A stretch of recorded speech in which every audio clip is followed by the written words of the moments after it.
Have you ever met someone who just completely repels people without even realizing it? Oh, absolutely. More times than I can count. Right. Today, we're actually uncovering the hidden rules of what makes people naturally magnetic versus, well, entirely off-putting. Yeah, we're really digging into human nature and the psychology of attraction today. Exactly. And I kind of look at personal charisma like a magic trick. The magic instantly dies the second you explain exactly how it works. Or Mhm.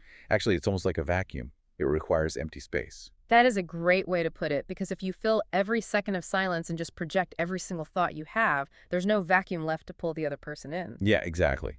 Which brings us to, I guess, the opposite of true seduction. Right, the anti-seducer. Because to understand true seduction, whether it's, social or political or romantic, we really have to look at what destroys it. The core trait of anti-seduction is just a total lack of self-awareness. 100%. It's people who do like 95% of the talking and they don't even think they are. Right, the classic mansplaining. Yes, mansplaining or moralizing, Hmm? preaching to you, telling you what's right and wrong, or just constantly bragging. Oh, the bragging is the worst. It really is. Being vulgar is highly anti-seductive because it signals this utter lack of self-control over your speech or your appearance. Right, like you're completely oblivious to how you're coming off. Exactly.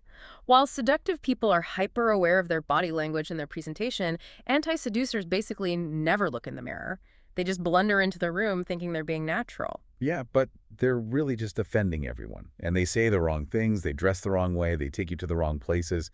It's just exhausting. It is, which is why true seducers know the absolute power of holding back.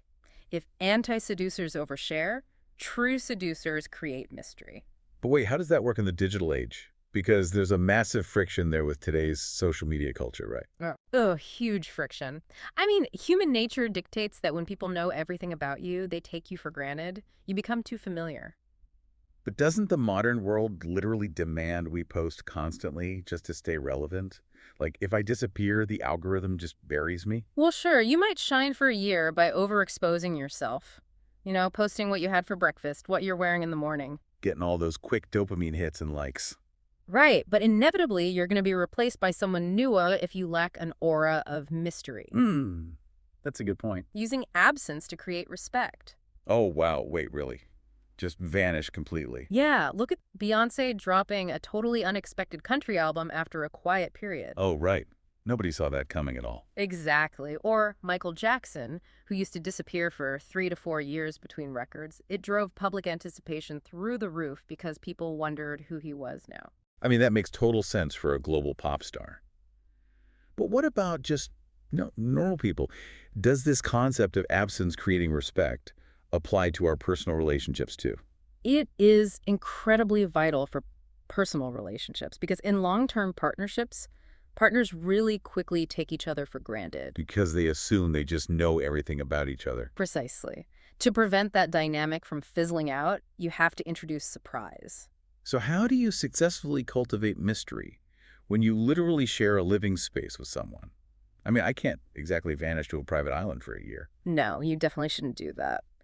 But you can disrupt their expectations, taking a partner to an unexpected place or maybe dressing slightly out of character. Oh, I see. So it's about keeping them on their heels. Yeah, exactly. Nobody knows you completely, even your partner. You have to remind them of that. Break their predictive model of who you are. You have to protect the vacuum, give them space to be pulled back in.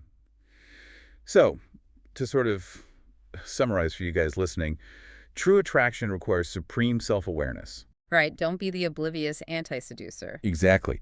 And you need a deliberate preservation of mystery to avoid becoming too familiar.